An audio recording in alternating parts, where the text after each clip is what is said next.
for local entrepreneurs in sectors such as agriculture, mining, and manufacturing.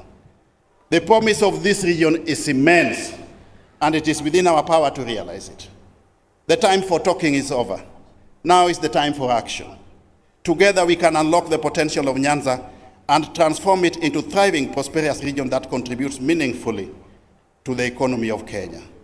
With vision, determination, and strategic partnerships, we can shift from an economy of dependency to an economy of innovation and sustainable self-sufficiency.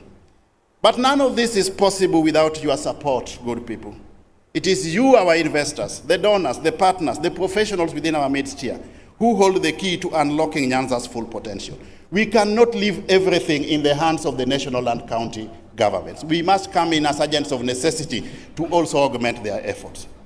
This conference, therefore, Your Excellency, is not just a gathering of ideas. In my view, and well-considered opinion, it is a birthplace of action. What we do today together will shape the future of generations to come.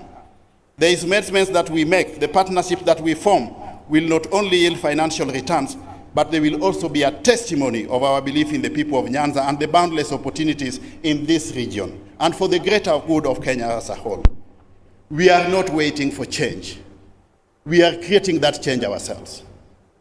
We are embracing Nyanza's potential, breaking free from the chains of our past and reaching for the stars in the future. We, the people of Nyanza, are asking you all to work with us. In return, I promise one thing, that your investment will not just be measured by profits alone. It will be measured in the stories of young entrepreneurs, of farmers whose lives are transformed, of communities empowered, of infrastructure that drives growth, and of a region that rises to meet the challenges and opportunities of the 21st century. And I see a future, Your Excellency, where no young child in Nyanza struggles to survive childhood. This is our opportunity. The challenges are clear, but so are the opportunities. We have the resources, we have the people, and most importantly, we have the will to change. It's time to transform Nyanza. This will require transformational leadership, and it will require the input of all of us. The future of Nyanza starts today. The time for action is now. Yes, we can do it, and it must be done. Thank you very much.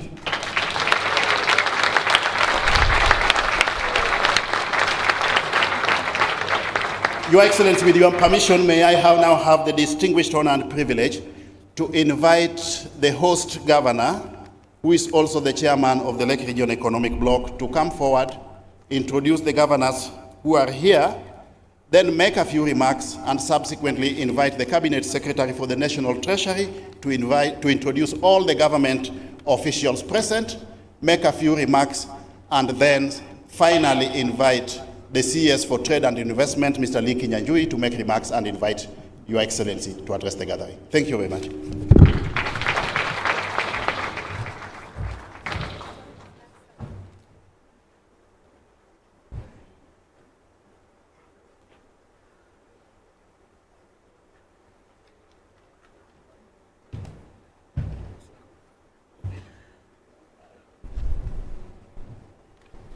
Your Excellency, the Vice President, my dear friend and colleague, Professor Kindiki, the governors, my fellow governors who are here, Governor Jim Orengo of Siaya. Jim, can you wave to the crowd? Governor Arati from Kisii. Governor Wanga Gladys from Homa Bay, and Governor Ochila Yako from Migori, Governor Ken Lusaka from Bungoma, and Governor Nyaribo from Nyamira. As you can see, the shakers and movers of change in this part of the world are these governors.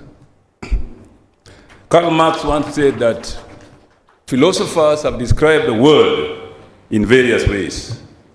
The point, however, is to change it. Therefore, as I welcome my colleagues, the cabinet secretaries who are here, principal secretaries present, invited guests, ambassadors, and conference attendees, I am going to address you on behalf, first, of the chairman of the Council of Governors, Governor Abdullahi of Wajir, who is not here today, representing the whole of the COG, and my colleague governors who are here today. Your Excellency, I bring the apologies of my chair at the Council of Governors, His Excellency Ahmed Budahi, the Governor of Wajir County, who was to be with us here today, but because of challenges occasioned by intra-connectivity, is unable to be with us, having hosted the President in his county the other day. Your Excellency, this brings to the fore the need to enhance the capacity of our airports to international standards so that as a country, we can be properly connected. I will be sharing his thoughts with this congregation as I make my remarks on his behalf. And I will give the organizers his own speech, which he wanted to present here, but I think he should go into an annals of history that he gave a speech. I feel privileged, therefore, to address you on this important day of this great LREB Nyanza International Investment Conference, coming just 2 months after we hosted the 4th African Sub-Sovereign Governments Network Conference here in Kisumu, in collaboration with the African Export-Import Bank, Afri-Exim Bank, and the United Cities and Local Governments of Africa, USC of Africa, which resulted in investment deals worth $1.7 billion being signed. I am happy to report that Kisumu was not left behind and signed a $40 million financing for the construction of a pharmaceutical factory. My colleague governors from the region were here, and since then they have developed rapport and relationship with Afri-Exim Bank to look into investments in the Nyanza region as a whole. We're excited, Your Excellency, because these important conferences, including this, are important for the economic growth of the region. We show Kisumu as a choice destination for international trade and investment conferencing as the headquarters of the Lake Region Economic Bloc. And we show the Lake Region Economic Bloc as an important market and investment opportunity for investors. On behalf of the county government of Kisumu and the LREB community, I would like to thank the organizers, our professionals from the Lake region for this vision and for choosing Kisumu as the host of this first conference organized by professionals. Ladies and gentlemen, I stand before you wearing 2 hats. As Governor of Kisumu, the conference that hosts, and the chairman of the Lake Region Economic Bloc. Yesterday, I had the opportunity to welcome us all to Kisumu as the host. Today, it is my pleasure to don my LREB chair hat and to address this gathering on behalf of my colleagues at the LREB Summit. With great hope and optimism, we have all gathered in this lake city of Kisumu today to redeem this region, transform its thinking, and reclaim its lost glory. Napoleon Hill, a famous American writer, in one of his great books stated thus: "That which the mind of man can conceive and believe, it can be achieved." I do believe that what we have been doing here in the Lake Region Economic Bloc as governors is transform what we conceive and believe to achieve development in our region. For over 61 years, this nation, and particularly the LREB, Nyanza Bloc, has conceived great ideas and economic recovery strategies to catapult this great nation to the next level. We have believed quite rightly that these ideas can only be best harnessed and realized through a cohesive and unified political and collective leadership. From yesterday, through today and tomorrow, we are gathered here as leaders and potential investors, partners, and people from all walks of life to explore the bloc's tipping points for the new investment opportunities available. Generally, the regional bloc boasts of a business-enabling environment that portends minimal risks to investors, courtesy of the able county governments and the Lake Region Economic Bloc. It is a leading financial hub with a range of qualified investment managers, from small niche investment firms through to the national headquarters, where several of the world's practicing wealth management firms reside.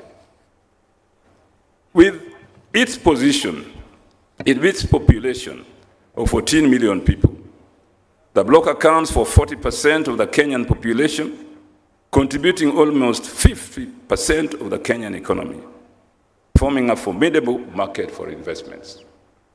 The overall objective of the bloc is to leverage economies of scale and shared resources in order to grow the economy of the region and improve the livelihood of the people. To this end, we have policies and programs aimed at widening and enhancing cooperation among the member counties in economic and social development, such as agriculture, health, education, transport, and energy supply. It is therefore envisioned that this conference will unlock by stimulating investment growth across the counties in the Lake Region Economic Bloc, by bolstering economic independence, and by seizing the proposals and ideas that have been emerging in the county and making them a reality. The key development opportunities for the bloc lie in the currently unexploited expanse of the region's natural resources. There are very well-known gold deposits in Kakamega, Siaya, and Migori, as has been mentioned, that need to be fully harnessed for both job and wealth creation. Agricultural potential exists in the whole region. Migori County has a greater potential in building on sugarcane and tobacco farming, as well as fishing along the Lake Victoria coastline. Kisumu and Homa Bay counties have potential for rice and cotton farming, as well as the cultivation of sorghum and sugarcane. Most of these projects form the traditional mainstay of the bloc's economy and need to be sustainably harnessed for the good of our people. Indeed, we have gone further and recognized energy and the insufficient supply of energy as one of the weakest links between this economy and the international economy. And we believe that if the national government can take steps to make sure that energy supply and production in this region is adequate, I assure you that it will help in promoting development in the area. As we have pointed out in our LREB blueprint, the natural resources of the region can also be tapped in the area of energy generation. Rivers in the region offer opportunities for the development of hydroelectric power in Sondu Miriu, in Kisumu, and Nyamira counties. Further exploration in this regard also needs to be done other rivers, such as River Kuja and River Awach. By the way, you must know the Sondu Miriu project that we are all talking about all the time, that dam was conceived in 1951 by the colonial governments. But for various reasons, it was never implemented, which I don't want to go into. But time is now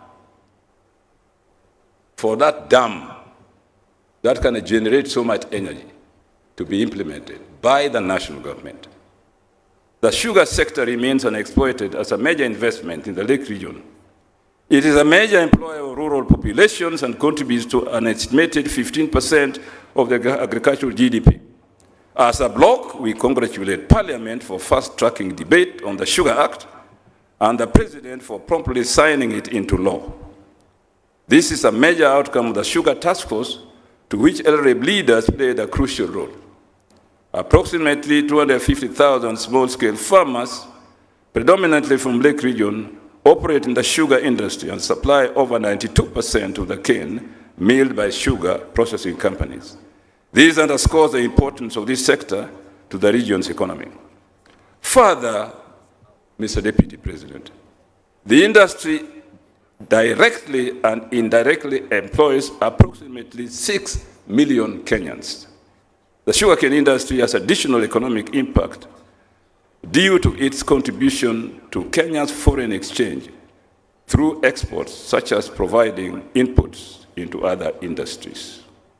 The bloc envisages programs focusing mainly on enhancing job creation for youth and women, improving food and nutrition security, improving policy frameworks, and creating an enabling business environment. These projects were anchored on Kenya's Vision 30 and the Big Four agenda, and were meant to help LREB achieve its economic blueprint, broad agenda. The blue economy, ladies and gentlemen, has a great potential to contribute to a higher and faster GDP. To benefit fully from this subsector, we need innovation and growth in the marine and maritime sector. The opening of the shipyard at the Kisumu port is aimed at boosting the blue economy opportunities. Therefore, we thank the government very well and the shipyard company for initiating these making of fiberglass boats at our port here in Kisumu. The shipyard has overseen the design and building of MV Uhuru 2, which is ferrying goods to Port Bell in Uganda, and the rehabilitation of MV Uhuru 1, which is doing the same. We must invest in modern ship and boat building, which includes replacing the old-fashioned wooden boats with safer fiberglass boats. This is another impactful opportunity to invest in. So far, a number of the lake riparian counties have partnered with the Kenya shipyard to sensitize the lake operators on the benefits and need for this new boat building technology. At LREB, we have unfulfilled dream to establish a regional bank. It is a dream we must not let die. When Governor Oparanya was chairman of the Lake Region Economic Bloc, I remember him and I went to the Treasury to try and establish this bank, and we had the money, but the government Treasury could not approve a bank created and organized by the Lake Region Economic Bloc. I think now, Mr. Vice President, that issue can be revisited. I appeal to LCPL because of Pranya is now in government, together with other colleagues. I appeal to LREB members to ensure this project becomes a reality, even as we work to settle legal and legislative hurdles around it. Equally, we invite investors to buy into this dream. Another area ripe for investment is aquaculture, and much has been said about it in this conference. I will not repeat. Already we are witnessing a remarkable increase in cage fishing around the lake, especially in Homa Bay, Busia, Migori, Siaya, and Kisumu counties. This must be expanded to cover more areas. Opportunities exist in the bloc to unlock to the full potential of Western Kenya tourism circuit. That too has been discussed at this conference, and I hope the proposals made will be implemented. Investors keen on areas of nature and wildlife tourism, agro-tourism, water sports, and so on. This region offers tremendous opportunity for that. Finally, Mr. Speaker, Mr. Deputy President, I was in Parliament for so long that sometimes I forget. Finally, Mr. Deputy President,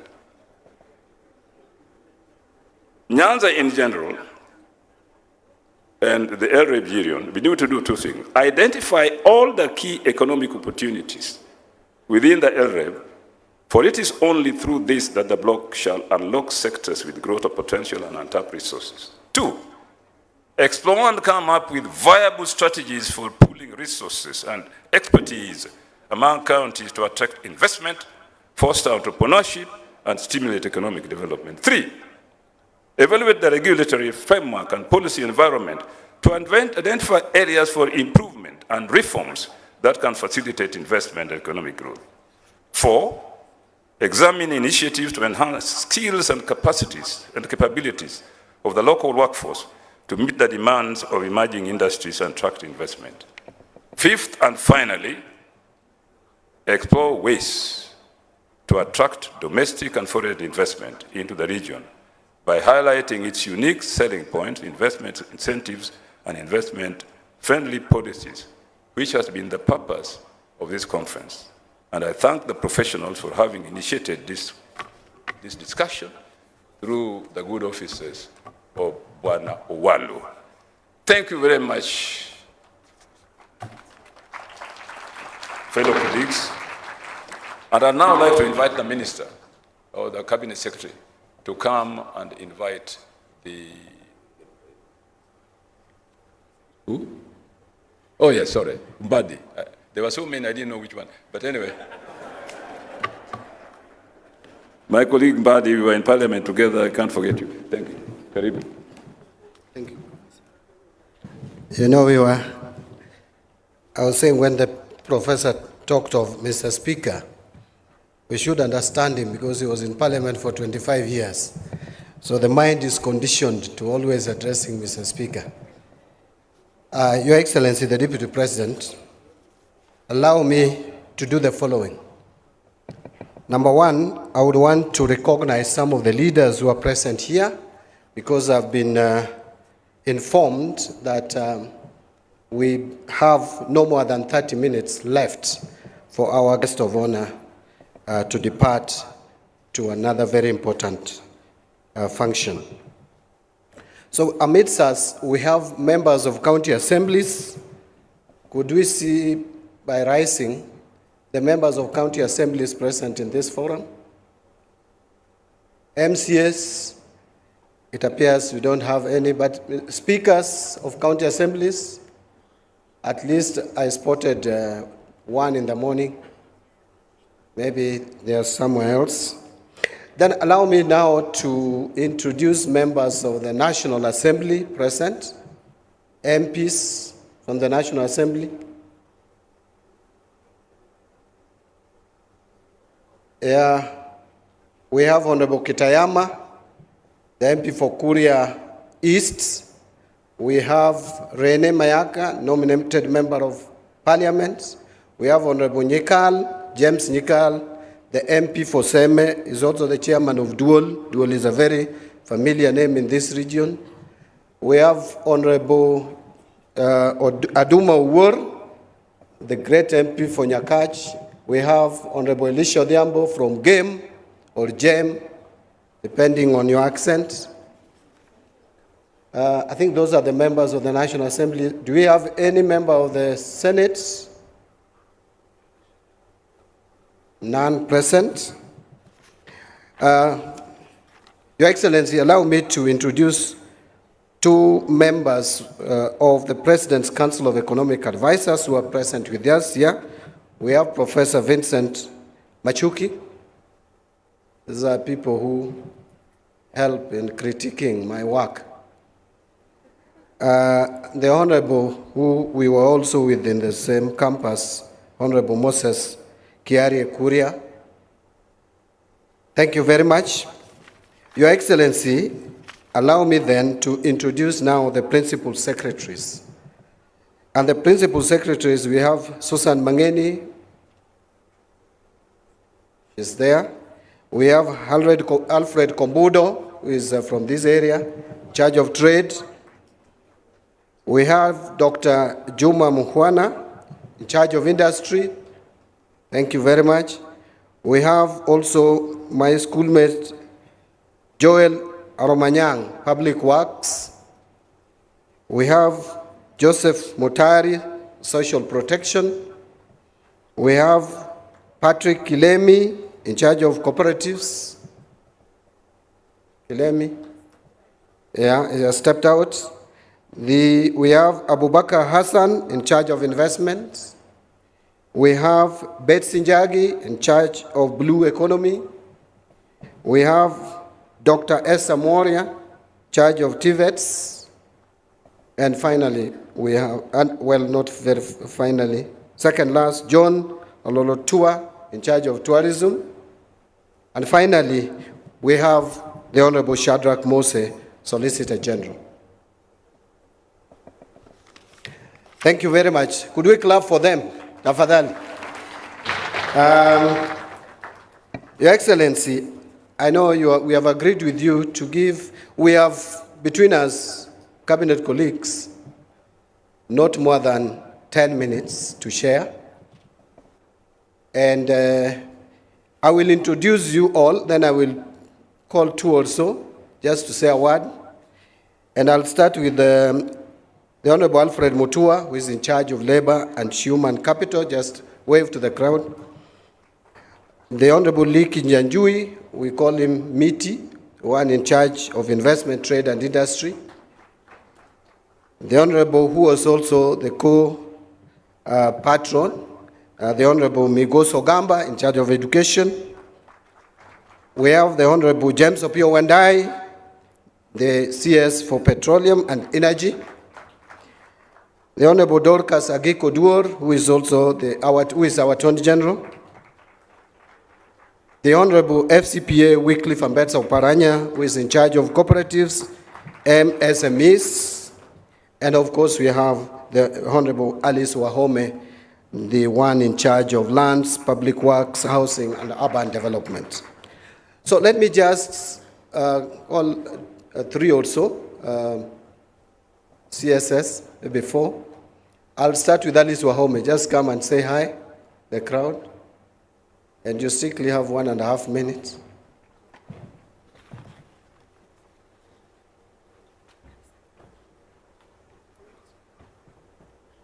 Your Excellency, the Deputy President of the Republic of Kenya, all protocols observed. Hamjambo. Good afternoon. Imagine you are quite down, there are no claps, no nothing. Ay, yawa. Yeah, yawa. I have a minute, I think, because I have already made my presentation in breakaway room 1 this morning, and it will be shared with the organizers of the conference. And basically, it was looking at what we have in terms of economic development here, or our projects that speak to the economic development of the region. Allow me the said minute, Your Excellency, for record to say that we have Kanyakwa affordable housing project, which is 500 units costing 1 million. I will not thereafter say how much else. Then Rumumba is ongoing, 2,348 units. We have, to save time, maybe I don't go to the units. We have Ahero Interchange, Kisumu MOW Camp. Then we have Oginga Odinga, KMTC. We have Nyando. We have, that is TVC. Nyando, we have Seme, TVC. Maseno is also going to benefit. Alego Usonga, we have AHP there. Then we have Bondo Police Line. We are working there for affordable housing. Then we have other associated projects. That is Arego Usonga, as I have said, Ukwara, we have Yara, we have Bondo. And then in Siaya, we have Ugenya, TTI, Uguja, Siaya. That is technology, Institute of Technology. We have a TTI at St. Joseph, work going on. We have University Uginga Odinga. We also have ESP markets, as you know, everywhere going on. And I confirm that even those that you have not seen coming up, mostly maybe it is just a slight delay in procurement, and we are rounding up all our procurement, and we'll be on the ground soon. And I'm sure Governor, Her Excellency, Homa Bay Governor, is a good witness of the work we are doing. Thank you very much. You will see me often on the ground or in the ground, listening to what you are saying. I like the political environment obtaining currently. Thank you. So we should take that as an opportunity for development. Thank you very much. I indulge Alice Wahome because she had a lot to tell us. Let me give another minute to Honorable James Opio Wandai.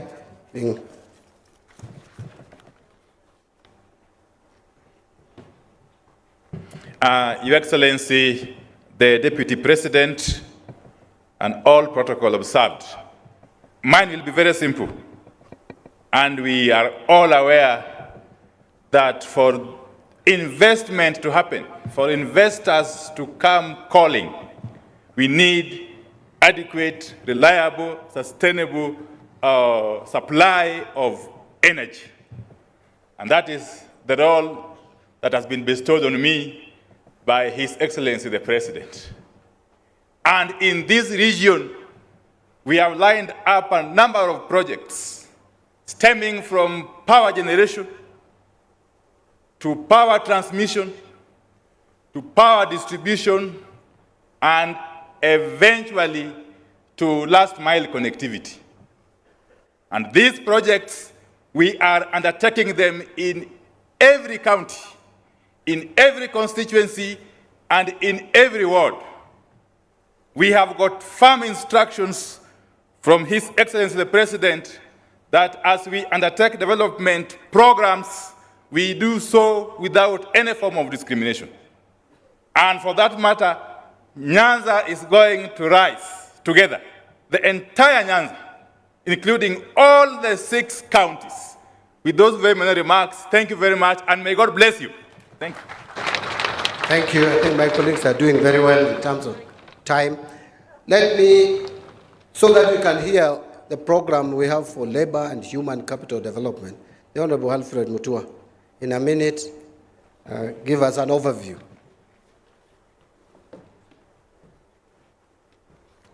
Your Excellency, Deputy President, all protocols observed. I want to congratulate the planners of this investment forum because it's very good. Because when you get investment, you get industrialization. Industrialization means jobs. When you expand other people's money coming here, it means employment. In the labor sector, we're doing very well. With Kazi Kwa ground, with what Alice Wahome is doing and the construction that is going on. With Kazi Kwa Mtandao, online jobs are there. Encourage you to encourage all young people to go online and make money. And we have Kazi Maju, whereby we are taking our people overseas because Kenyan labor is premium all over the world. We've got well-educated, well-spoken, very smart, hard-working young men and women who are wanted overseas because, as you know, there are people without jobs, but also there are jobs without people overseas. For this investment forum, finally, is that we are recruiting for overseas jobs at NITA Kisumu today and tomorrow. So I urge you to tell your young men and women to come to NITA Kisumu. We have all types of jobs from nursing, accounting, ICT, home care, hospitality, drivers. Please come and try your luck. Mbele iko sawa. Thank you. Allow me at this juncture, ladies and gentlemen, Your Excellency, to invite the Honorable Migos Ogamba, the CS for Education, also to take a minute or 2. I'll indulge you to take 1.5 or 2 because you are one of the conveners of this conference.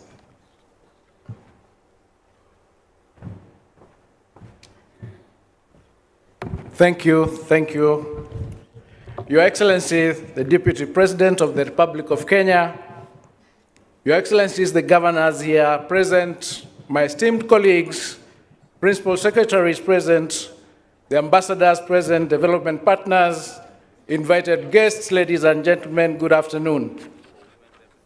Your Excellency, it is an honor and privilege to extend a warm welcome to all of you this afternoon at this inaugural Nyanza International Investment Conference. We are deeply grateful to you for taking time off your busy schedule on matters of national importance to honor us with your presence here as we work together to unveil and explore the vast investment opportunities within this region. As co-patron, Your Excellency, I would also like to express my sincere appreciation to the professionals from Nyanza who have organized this event. Your Excellency, the theme of this conference, Nyanza Rising Towards Economic Transformation for Socio-Economic Growth and Development, is perfectly aligned with Kenya's Vision 2030, the government's medium-term plan for 2023-2027, and the bottom-up economic transformation agenda. It then reflects that the aspirations of the nation as we strive for sustainable and inclusive growth. Your Excellency, the sector highlighted throughout this conference, such as the blue economy, agriculture, technological innovation, energy infrastructure, and the empowerment of women and youth are of paramount importance to our national development agenda. These are vital to our collective efforts in driving our economic progress. I am confident that dialogue, partnerships, and collaborations fostered here will make substantial contribution to the government's projection of economic targets of 5.4% in 2025. Your Excellency, a lot has been said, and we are all aligned to it, to the extent that the professionals from Nyanza have now stood up to be counted, and we are going to work hand in hand with all our partners to ensure that our region gains from the economic development of this country in order for us to achieve what we've lost past. Thank you so much, and God bless you. Thank you, my brother Migos. Now, allow me to give a minute to FCPA Wycliffe Ambetsa Oparanya to speak to us. He's the one in charge of cooperatives and MSMEs, which has the potential of unlocking the potential of this region. Thank you. Your Excellency, the Deputy President, all protocols observed, I'm not going to make a long speech because I have a day tomorrow for those who will be here. But from the experience I have, ladies and gentlemen,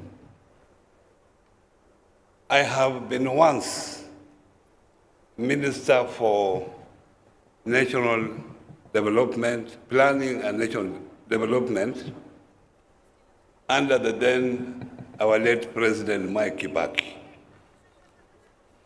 And such a conference was organized in UK, London. Where Nyanza is, it was Kenya, International Conference in London. And all cabinet ministers then and the president, we were whipped. We went to London and addressed such a gathering. Most of them, of course, you not expect blacks. They were Wazungus who were there.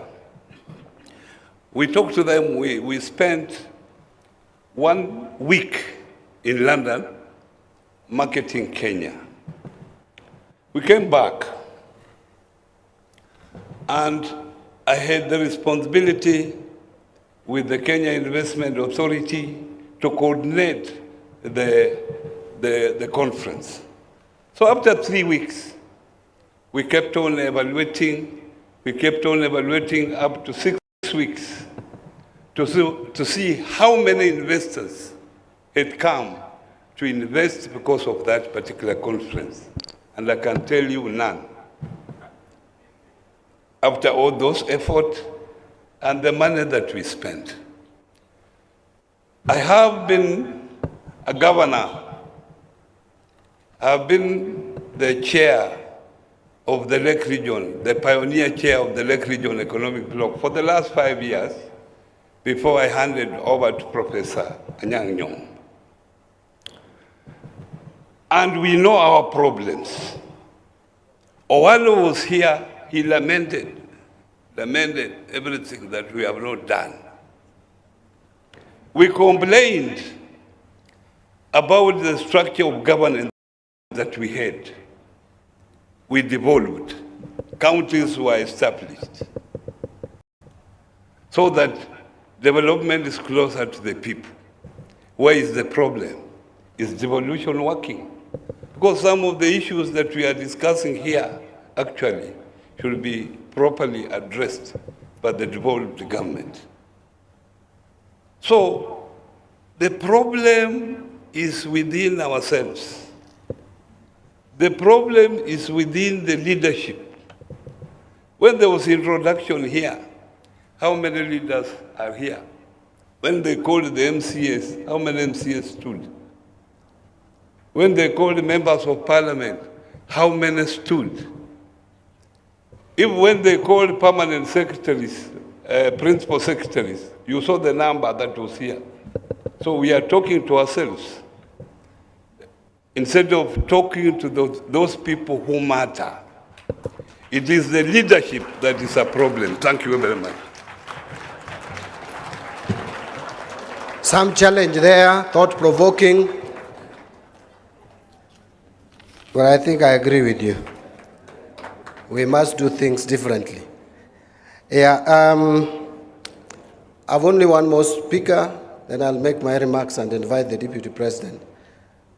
Allow me at this stage to invite the Cabinet Secretary in charge of Investment, Trade and Industry, the Honorable Lee Kinyanjui. Karibu.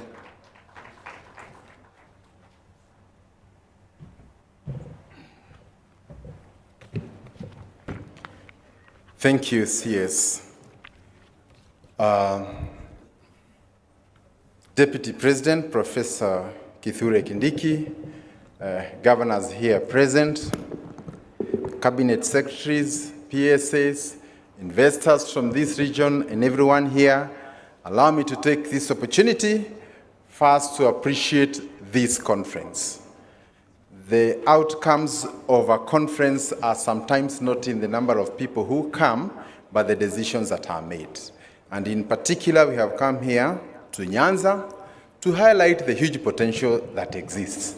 And I want to join my colleagues who have spoken before me to say that we have all that is needed for Nyanza to take off.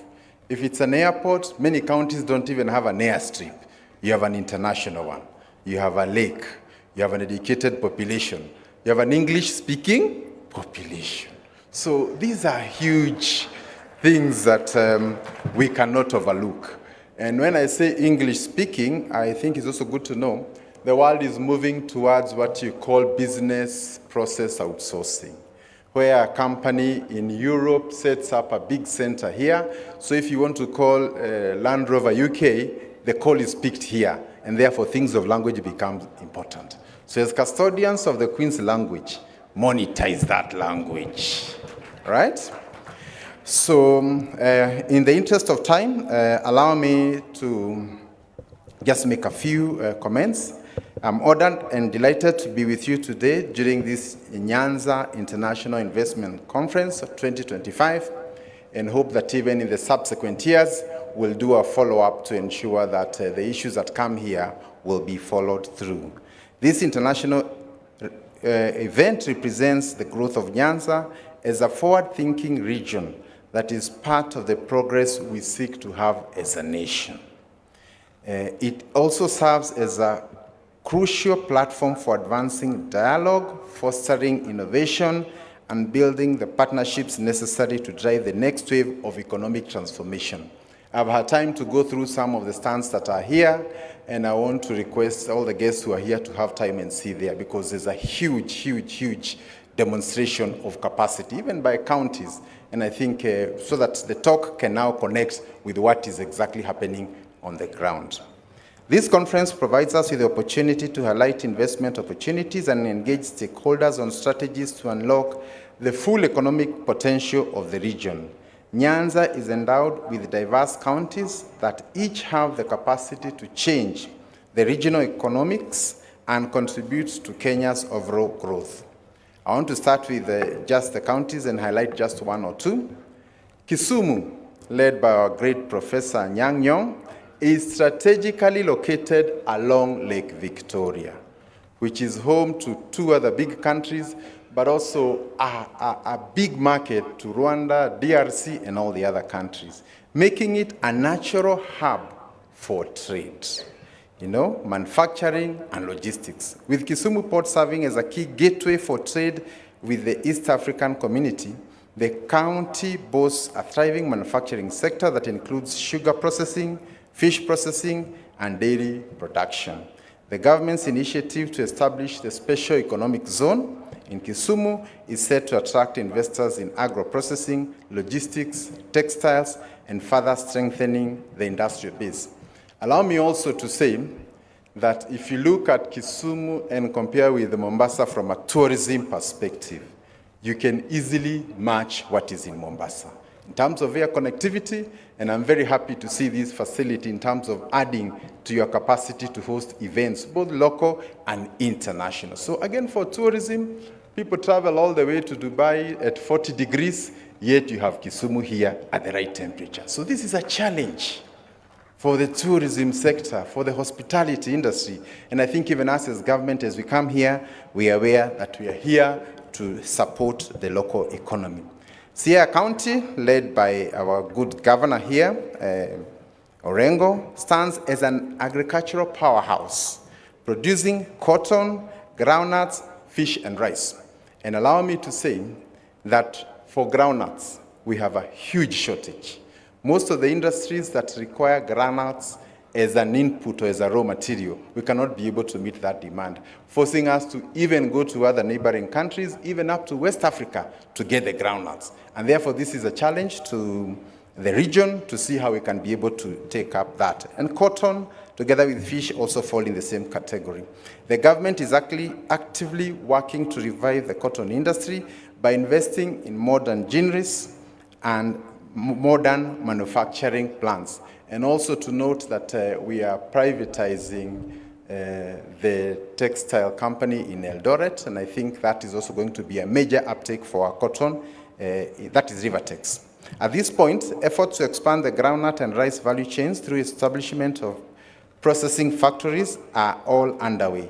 Coupled with a growing aquaculture sector, Siaya is becoming an ideal location for fish processing and cold storage facilities, and we'll work together with the counties to ensure that that is done. Homa Bay plays a leading role in the blue economy, with 80% of the lake being in that particular county. So with fishing, aquaculture, and lake transport as key economic activities, the county is poised for great strides ahead.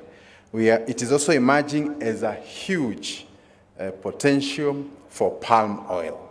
We import over $100 million worth of palm oil every year, yet it can be grown here. And some of the areas where it can grow very well, and tests have proven, is actually Homa Bay. So we will be working and also looking for investors, and I mentioned that here also to interest those who may have large tracts of land and would want to get into partnerships with investors so that we can get into commercial plantations for palm oil.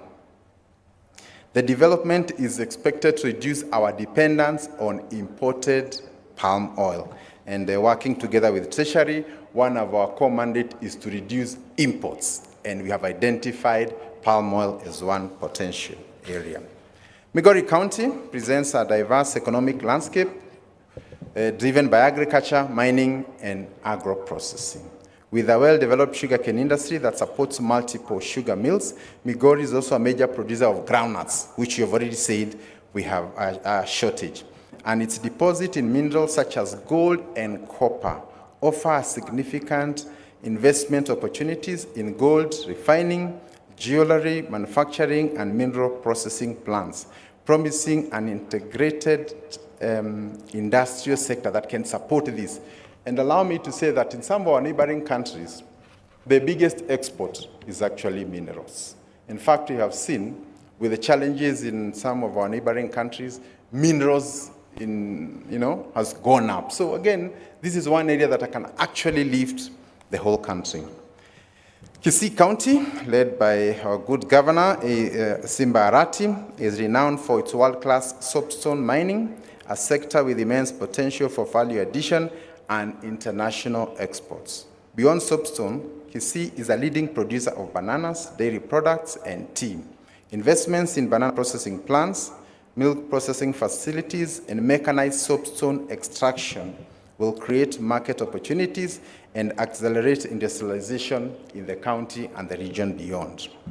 Then we also have Nyamira, which is a major producer of tea and coffee and dairy farming.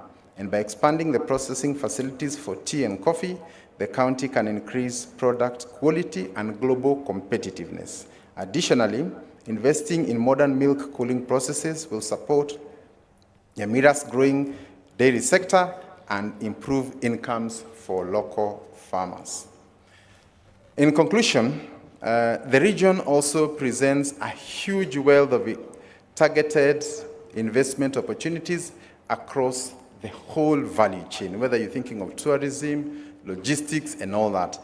And my prayer is that the professionals who are here today, including the business people who are here, we need to mobilize capital, because once we identify these opportunities, then we need to look for vehicles that can help us to invest and create value for our people. Ladies and gentlemen, allow me to conclude by saying that the sugar industry, that is a major employer here, has had great improvements in the last 2 years. And I'm happy to say that this year we will not be importing any sugar. And we hope in the next 2 years we do not import, and instead the country can become an exporter of sugar. And that's a conversation we would want to do in tea, in wheat, and all the other products. And because our weather is generous, we can be able to work that together. So I do not want to say beyond that, just to comment one last issue on the industrial question. There has been talk that sometimes industries are closing in Kenya, or maybe the conditions are not too good. Allow me to say, when one industry closes, it's a headline. When 10 open, nobody talks about it. So in the coming weeks, we want to engage in highlighting the industries that have come in the last 3-4 years. And we'll be coming here to Nyanza, working with the elected leaders, so that we don't end up giving perceptions that make our destination look unattractive and therefore less useful to the investors. I want to end there, and indeed to thank all of you and assure you that this is the beginning. Much more will happen when we move from here and look for those investors. May God bless Nyanza. Thank you. Could we again give them a round of applause? Your Excellency, you can see I had a written speech, but certainly I'm not going to read this speech. I have no time left. I'll just take 2 minutes to say a word or two, and then I invite you. And I will start by saying that we have an opportunity. We have a great opportunity. We have had occasions when we spoke of lack of opportunities for this region. But at the moment, those my colleagues from this region, you'll agree with me that this is an opportunity that is very rare to have. This is an opportunity that probably we only enjoyed during the Grand Coalition government, and now we have it. It is how we take advantage of this opportunity. I don't want to elaborate. You understand exactly what I mean. The Honorable Eliud Owalo has enumerated a number of projects. And by the way, as we showcase Nyanza to the private investors, there are certain things that the government must do, both the national government and the county governments, to provide that environment for investment. And that is what political leadership must engage their minds to make sure that we realize the full potential of this region. And I want to thank the organizers of this event, led by Jeff Olendi, who have worked tirelessly to make it a reality. Now, what should we do as a government? And that is where I'm going to end. Every one of us, we seated here, in one way or the other, we know what needs to be done for this region to unlock its potential. We have a number of projects that, if done, some we call regional projects, some may be county specific, but are also still beneficial to the region. I don't want to go into the details, but just allow me to pick a few, 3 or 4. If we have to unlock the full potential of this region, there are certain projects that must be done. One of them is the Lake Victoria Ring Road. That must be done to open up completely this region and interconnect it and even connect it to the region. We must also complement that with lake transport. I am happy, Your Excellency, that Kenya Shipyards Limited is already constructing a ferry. We want more ferries.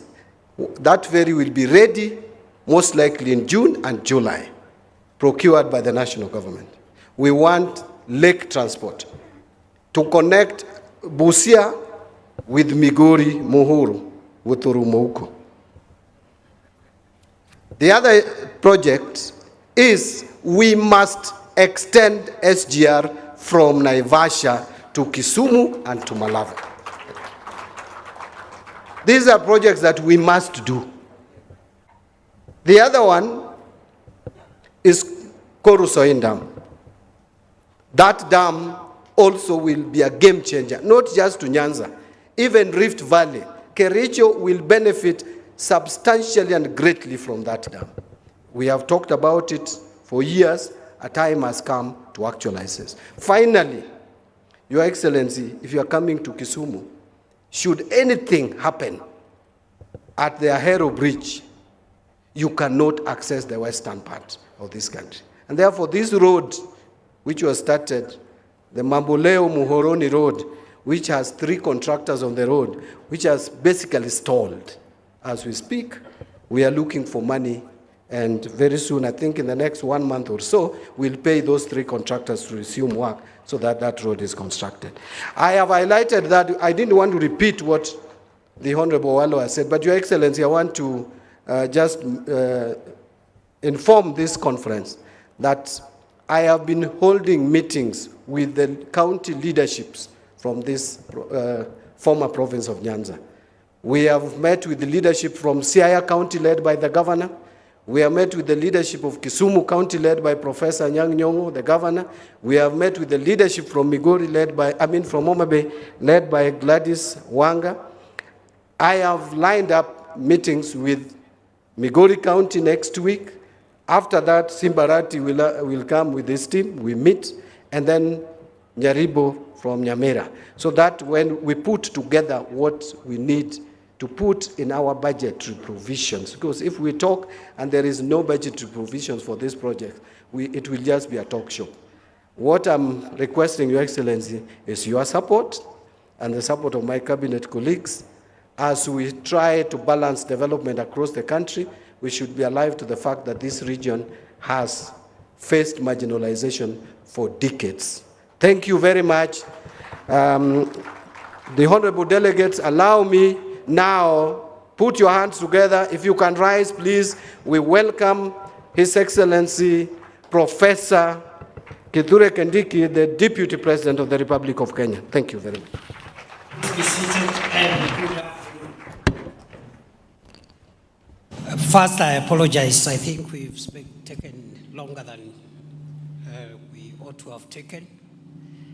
And I'll take you from what my brother C.S. Mbadi has done. I'll also not read a speech, because we all know what needs to be done. The problem with the developing world is we like talking to ourselves and talking all the time. We have very few people doing things, and we know what we need to do. And every speaker who comes here will just say the same things. The same things. I will share. I have given myself maximum 20 minutes, which I want to share equally with the governors, because I thought it's also important for a forum like this for each of the governors to say something in a minute or two. And I hope they will not read speeches like the ministers did. Yeah, because this is not the time. Every governor has an opportunity to speak for 3 hours, 2 hours, every day in your county and organizing forums. So allow me just to say, therefore, now that I don't have a speech, I feel very honored to be part of this meeting. I have come here to represent President Ruto, who sends his greetings. He would have wanted to come. He was in Nyanza recently, he was in Western recently, and he thought because he hasn't been to Northeastern since he became president, it was important to spend some time in Northeastern. He's been there for 4 days, he's concluding today in his. And you'll allow me Exactly 2 o'clock I have to leave because again I have to see him off. He's leaving for Dar es Salaam because of the Congo issue. The EAC and SADC is meeting today, tomorrow in Dar es Salaam. Having said that, mine is just to thank you for a good conference, well organized, well structured. We expected this from Nyanza, the headquarters of professionals and professors and very intelligent people. God has blessed this region with brilliant people who have impacted tremendously to the development of our country. So this is a good conference. I plead with you next time, let's not blame each other, involve more leaders, the members of parliament from here, the members of county assembly, and even representatives of community, people who may not be very learned, but they can pick an issue or two from a conference like this one. Having said that also, let me just spend the remainder of my minutes explaining what this administration is doing to revive and transform the economy of Kenya, empower its citizens, including its citizens in Nyanza. We have a manifesto with about 168 commitments, but you can aggregate all those commitments to 5 broad areas which carry the weight of our national transformation. The first one is macroeconomic stability. For the last 2 years, a lot of unseen work has been done to arrest the volatility of the indicators of macroeconomic stability. We can talk about investments, we can talk about all these sectors, but if the fundamentals of macroeconomic stability go haywire, we lose everything.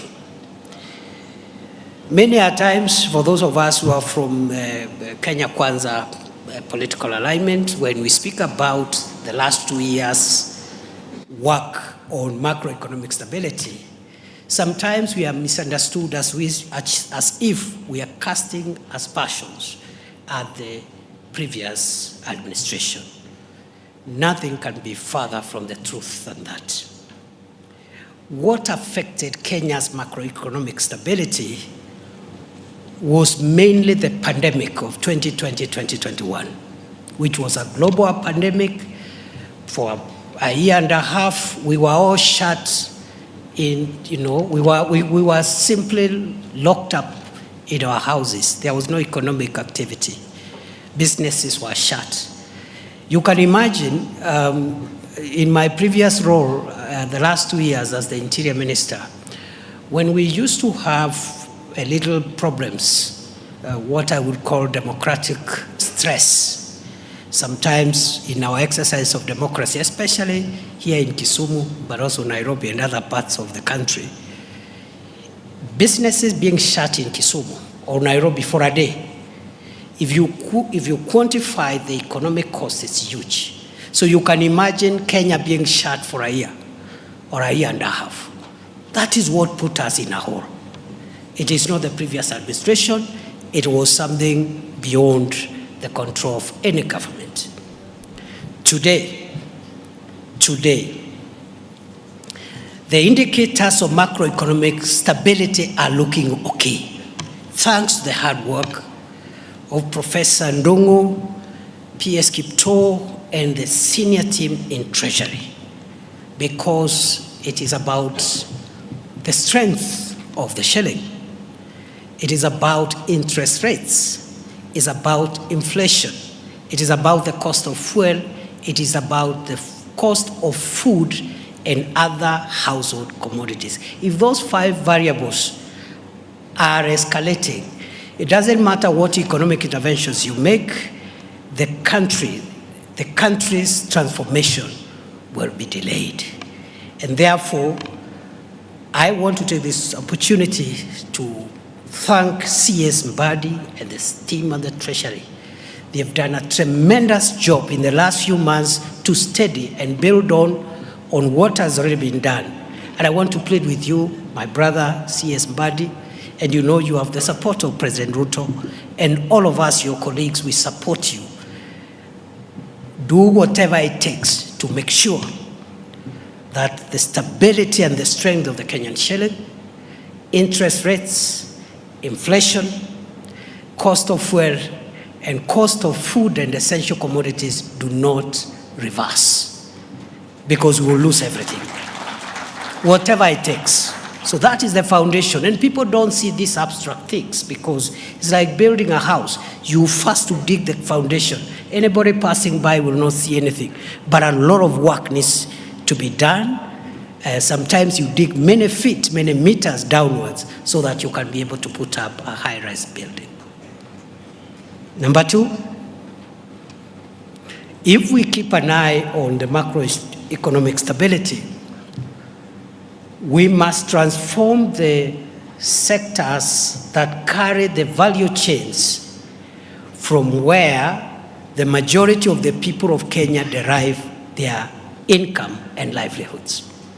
I repeat, if the macroeconomic stability is guaranteed, the next issue for us in this region and for Kenya is to make sure the national government and county governments transform positively the sectors which carry 80–90% of the people of Kenya from where they derive their livelihoods.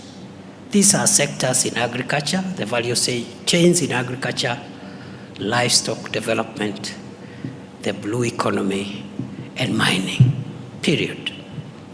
If you look at how many Kenyans get their daily bread from some form of agriculture, some form of livestock or pastoral, livestock-related economic activity, fisheries and the blue economy, you'll have touched Kenya almost entirely.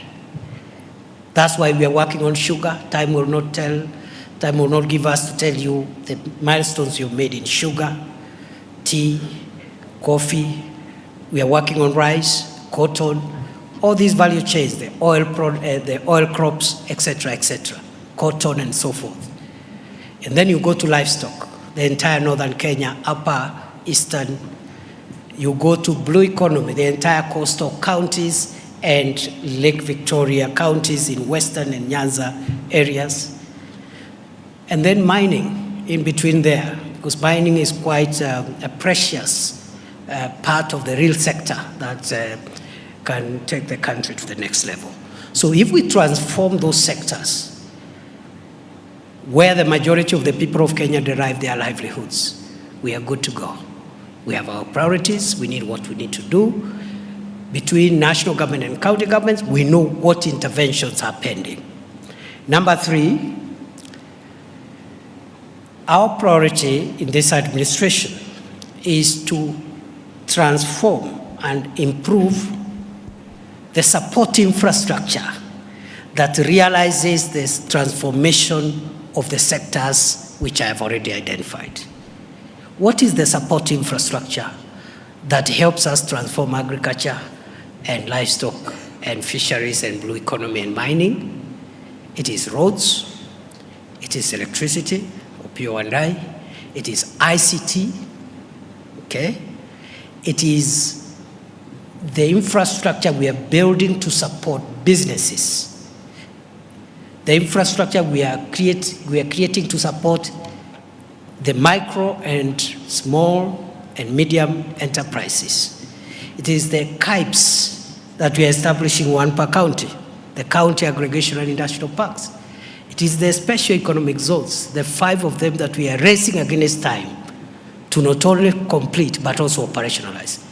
It is the affordable and social housing program. That infrastructure, ICT, the KIPES, the special economic zones, water, electricity, ICT, will help revitalize these value chains that bring wealth to the people of Kenya. Number 4, it is job creation. We have all said in so many words that one of the challenges we must confront as leaders of Kenya at all levels is the need to empower especially the youth by creating more jobs. Alfred and the team there and the county government, I'm sure, are doing a good job as well. And we are attacking joblessness and job creation from all fronts. You've heard Alfred summarize it, kazi kwa ground. Any work available, even if it's a short-term job, is better than no job at all. Even if it's a job for a month or 2 months or 6 months or a year, is better than no job at all. Because by the time that young person finishes under the affordable and social housing programs, there will be either another project or another job opportunity somewhere. Instead of our youth spending times in marketplaces, waiting to be paid 100 shillings by a politician to heckle their rival. We are creating jobs through the ICT, online jobs, digital jobs, kazi mtandaoni. And then we have programs for creating jobs abroad. Our young people want to travel, work abroad, save, invest it, and also come back in the country later on, are welcome to go and venture there and work, because there are people born in Kisumu, but they work in Mombasa. They are still sons and daughters of Kisumu. They come home maybe at the end of the year. What is the difference between a son or a daughter of Kisumu working in Mombasa and the one working in London and Dubai? They all come home at the end of the year. And maybe the fellow from London or Dubai may get here faster and quicker than the person working in Mombasa or Lamu, for that matter. So job creation is a big item, and we are leaving nothing to chance. If you can create a few more jobs, it is better, because you're reducing the numbers of young people who feel frustrated because we have not created enough opportunities for them. We are also creating jobs through the housing program, the climate works program.